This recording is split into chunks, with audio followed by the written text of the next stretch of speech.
The PL-89 calendar, part 3. The PL-89 calendar uh, marks a certain period of time that is 3 months. And 3 months is a significant period of time in the Torah and in Jewish law also. Um, and in Torah, we're told that when Moses was born, it's written that his mother hid him for 3 months. Vatitz b'nehu shlosha yirachim. Vatitz b'nehu shlosha yirachim. And she hid him for 3 months. And since Moses was the redeemer of Israel at the time, he was the first Goel, and the Goel is the number, is actually the gematria of Goel is 40, and we see his life was also broken up into 40s. You have 40, 40. He led the nation of the children of Israel out of Egypt when he was 80, and he passed on when he was 120. So you have 40s there. That's the Goel, and Goel happens to be gematria 40. Gimel Vav Aleph Lamed. So you have a 3 month period of time, and this is going back to 2012, as explained in the first video, that that I knew it had to do with something with the Redeemer, and with time, and with the Shemitah cycles, because it came from the Bahar, the Parshas Bahar, where the word Geula is mentioned more than any other parsha, and and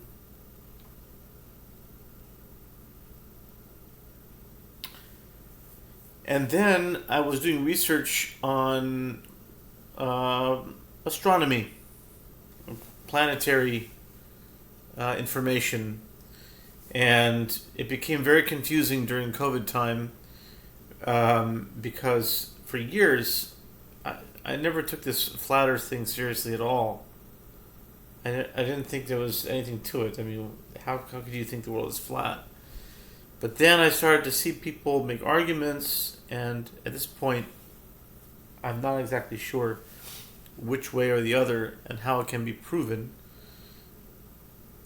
But at the time, I was taking information from that was made available, NASA, but then you have a lot of people saying that NASA it makes up false information and stuff, so I don't even know now. But my study was on Mercury, and according to the information that I had, and if you look up on the web or encyclopedias or anything, the information about Mercury is that its revolution, its orbit around the sun, is about 88 Earth days. 88 of our Earth days is a whole year for Mercury, which means that 88, which is close to 89, which is close to 90, 90 days is 3 months. So I thought, wow, that's interesting. That means that in this calendar, it would actually map out the whole year of a Mercury year, which is 88 days, which is 90 days of an Earth year. 98 days out of an Earth year. But that's a whole year for Mercury. So that means you can fit 4 Mercury years into 1 Earth year. And that became the idea, which the PL-89 calendar is not just called the PL-89 calendar, it is also, at the time, had the name the Mercury calendar, because it's a calendar based on the orbit of Mercury. As Mercury makes a journey around the sun, it says it's 87 point something days, But that's close enough to 88, which is close enough to 89, which is close enough to 90. You have that. So I call it the Mercury calendar.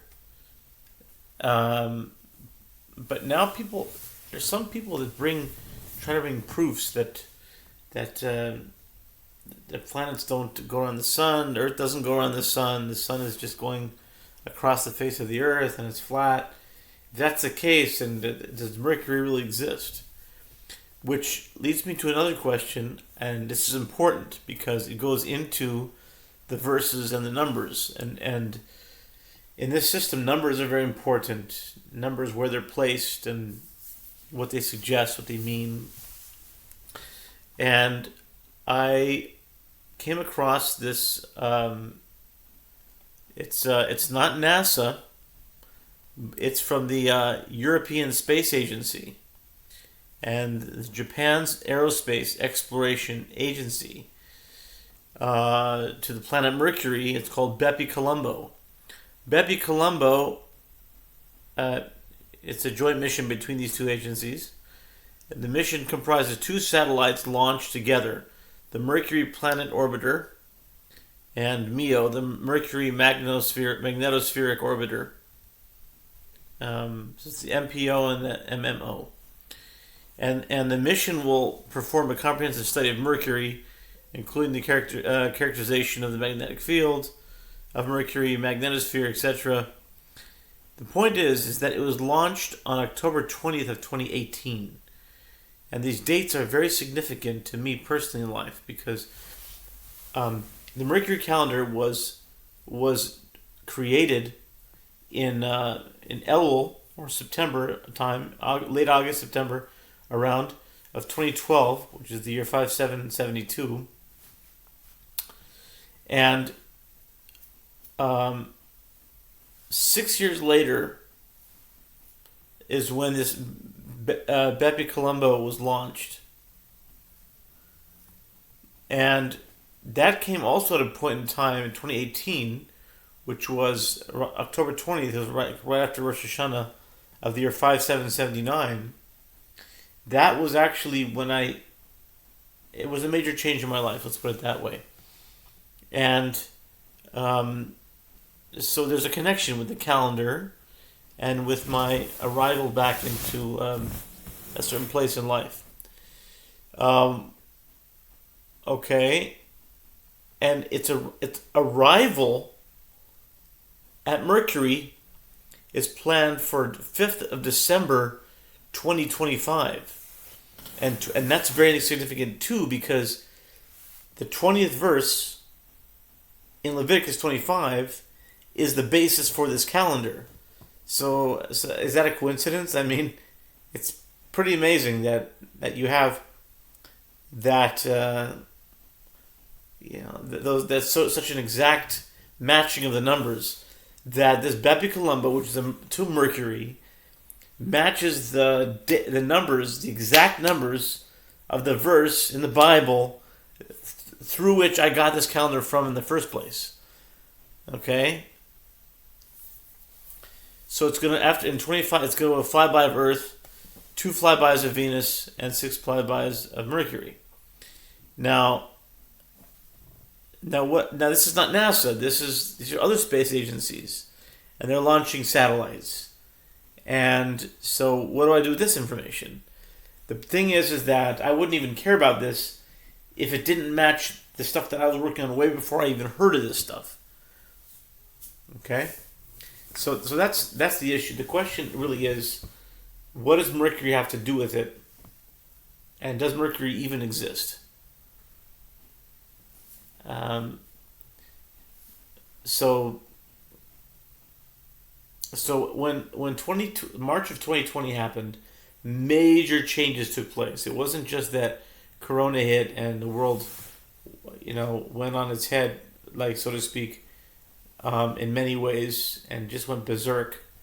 It's not just that. There were major changes with the suggestion, because there were people that I respected that spoke of flat Earth.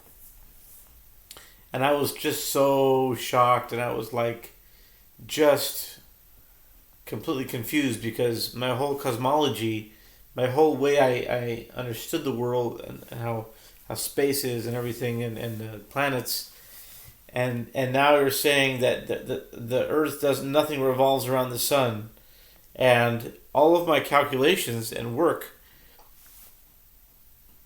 it's you know. So what I did was I said, but since I'm seeking truth, I'm not going to say something isn't true if it's true. I just want to have a little bit more verification, to be more substantiated. They're both bringing proofs for both claims. Flat Earth or not flat Earth.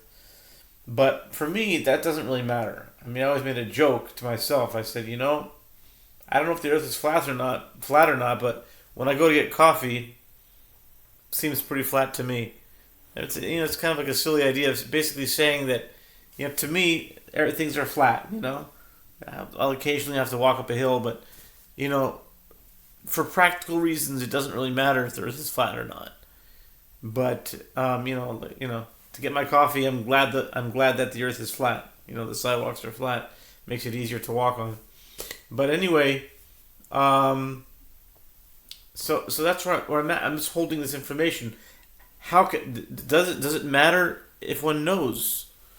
And how is Mercury related to it? But the PL-89 calendar does connect with that. I'll keep that at part 3 of the PL-89.